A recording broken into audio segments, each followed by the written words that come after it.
Okay, I've just read a report in the Times, which really is a reminder of the depravity of some criminals and the ruthlessness of some criminals.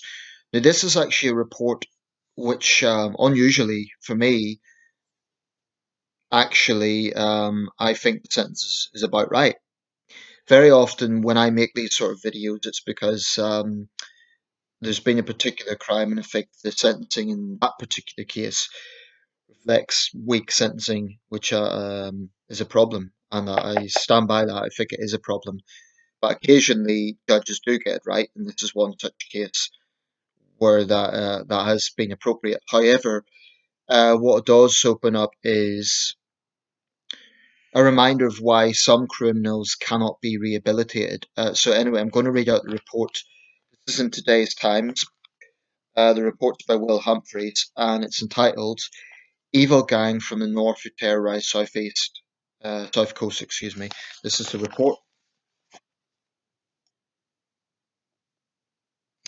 So just read this out. It's not excessively long, so bear with me. This report's by Will Humphreys. A gang from the north of England who terrorised two seaside communities along the south coast have been given jail sentences of up to 25 years.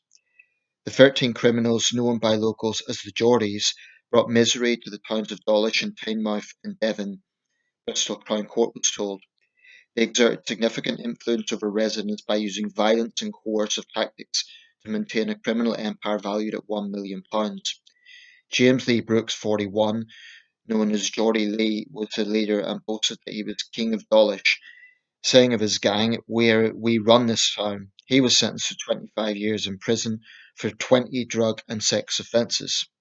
The gang exploited a number of vulnerable people and flooded the streets with cocaine and cannabis. 5 members were jailed for multiple rapes, and 2 were convicted of conspiracy to supply heroin. Several were convicted of sexual offences against women. The gang used its influence and control to sexually exploit 3 women. One of the rape victims said in a statement, "James Brooks and his associates are, in my opinion, all evil people. Monsters even. They do, all evil people, as in this group is all evil people. Monsters even. They do very bad things to people. They ruin people's lives. They rely on violence to put fear into people. This is what they did to me." The group, the core of which was formed of individuals originally from Sunderland, one reason I got this came to my attention because my city used serious violence to enforce debt, with some individuals owing as much as £50,000. By the way, it's curious that they call themselves the Geordies. Sunderland is Mackin, but that may be kind of just a regional thing, so that they want their victims to know. I don't know what that's about, but anyway, it's a secondary issue. Judge Michael Longman sentenced to 13 gang members to long jail sentences. So credit to you, Judge Michael Longman. Mark that point. It's very rare you will hear Nathan Hayes that praise the British judge, um, including one of 22 years. Brooks' half-brother and key lieutenant John White was jailed for 9 years after being found guilty of conspiracy to supply cocaine and cannabis. The gang's offences occurred between 2018 and last year. Police arrested most of them on March 27th. They were sentenced after a 4-month trial that ended last month. Speaking after the hearing, Detective Constable James Bryce said, "By instilling fear in a small community over a number of years, people were frightened to come forward and provide evidence. I hope that the various communities and individuals affected by the criminality caused by this group feel that some justice has been done." So, credit to Devon Police, credit to the brave victims and survivors who have come forward, and credit to the judge. This is a rare case where all round it's the right outcome. These were dangerous, violent men who cards, who preyed on women, who were ruthless and animals, in my opinion. Gangs like this are the scum of the earth. And it's ironic. I've been watching documentaries recently on the ancient world, on barbarian tribes that fought with Rome. Well, Rome was pretty barbaric itself, needless to say, but the Huns, the Goths, etc. And we read about, the barbarity of the ancient world, but the behaviour of certain gangs today really isn't much better. So I could just picture these guys, swaggering around town, bullying locals, doing what they want, scum of the earth. Um, and bearing in mind those are relatively small places, so it would have a big impact on those communities. Whether they targeted them because they thought they'd evade capture being from the northeast, whether they targeted it because I don't know if it's a wealthy area or not. I don't know why they would target that area coming from another region. But wherever gangs like this operate, they need to follow the example. Judges in other cases like this need to follow the example of this judge and do the right thing. But this is the crux that I want to come to: rehabilitation. When people on the left talk about rehabilitation, and it is mainly the left that do this, like a first response, my response to that would be look at a case like this. Do you honestly believe that gang members like this, as a first step, should be rehabilitated? I say absolutely not.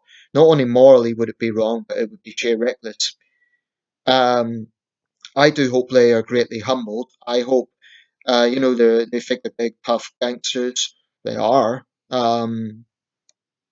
are ruthless men, but I hope they get emasculated in prison. I'm not talking about rape, but I hope, it scares the shit out of them.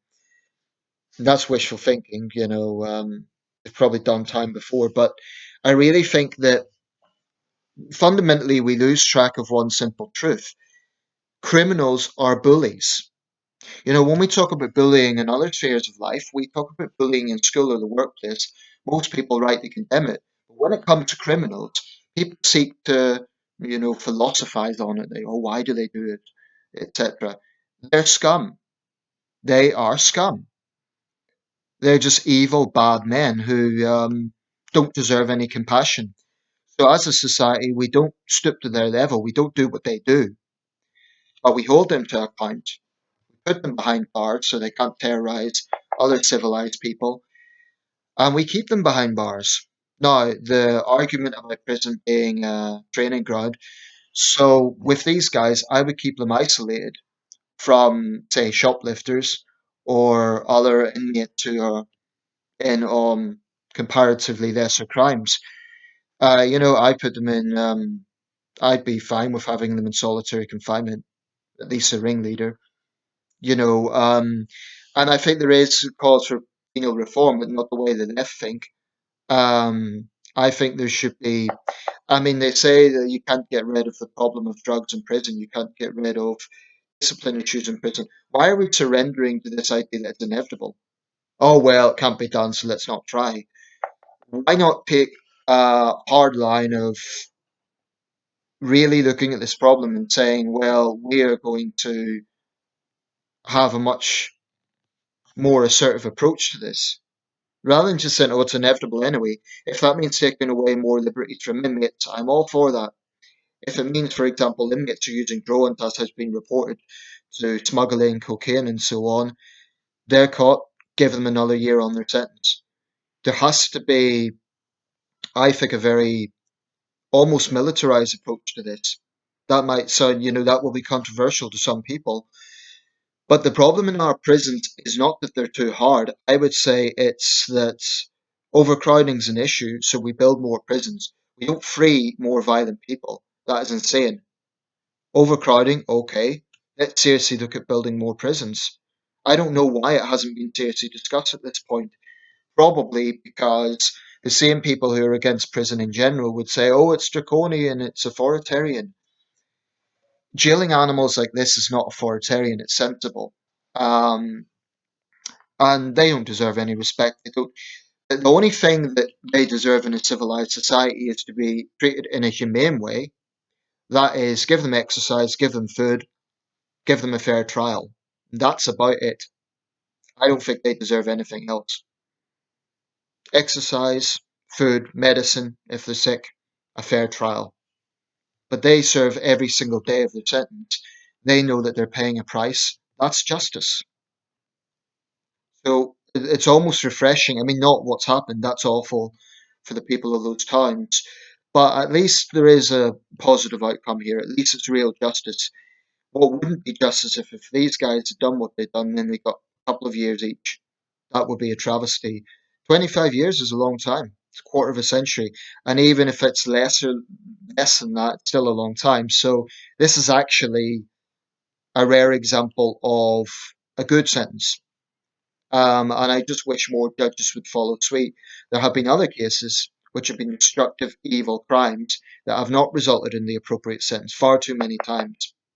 So, to those who keep harping on about rehabilitation, I would simply say look at a case like this and ask yourselves honestly, do you think such criminals can be rehabilitated as a first step? It may be possible 25 years from now, 15 years from now, 9 years from now, when they're much older, when they may be less dangerous, to say, "Well, look, you've done your time. Do you show genuine remorse for what you've done? Have you learned, etc." There may then be a scope for saying, okay, maybe now you can be rehabilitated. But what I would absolutely insist on is criminals like this have to pay the price first. They have to. Anything else is sheer enabling. And we have a situation at the moment with young offenders where there's rehabilitation first before any sense of punishment. I think that's wrong. There's probably good intentions behind it. Okay, let's rehabilitate them before they get worse. But the evidence would seem to show otherwise. It would seem to show that rather than making them see the error of their ways, they just see it as weakness. They just continue doing what they're doing and they graduate to adult thugs. So I personally would favour an approach for young offenders, not treating them the same as adults, not in adult prisons, but having a sort of scared straight approach. I'd be all for that, short of violence. Yeah, I'd be all for that if it's proven to work. So yeah, this is a rare case where, and I'm the fact that came from Sunderland. I read a case the other day. Don't know if I mentioned this in a previous video. A thug in my city, in fact, in my ward. Um, Headbutted his girlfriend repeatedly, punched and headbutted her repeatedly to the point where she feared for her life. This was after consuming 25 cans of beer, apparently. That must have been throughout the day because any normal person would pass out for that. But, after this violent assault, he also assaulted three emergency personnel, including police, who had brought him to the station. He got 20 months for this. 20 months for almost killing a woman. Now, I was so incensed by that sentence that I felt compelled to try and contact the judge, not for any threats or anything like that, just to tell yeah. I mean, you'd think a woman judge would have at least some empathy for, not that it should be that way, they should be impartial in that sense, but it was a travesty and it made me very angry because is that the price for headbutting a defenseless woman? For almost killing her, making her fear for her life? Is that the no? A more appropriate sentence for such a scumbag would be at least 7 years, I would say. At least. If I was a judge, I would certainly be giving him that. Um, Britain is not a particularly dangerous country, but we do have some evil people out there. And, to those moral relativists who say, oh, but no one's really evil. Yeah, I think some people are evil, actually. I think some people just cannot be reformed. I really do. Certainly not in the beginning. Maybe after a very lengthy time behind bars. Yeah. So yeah, that's just should be a reminder to people that certain criminals cannot be rehabilitated.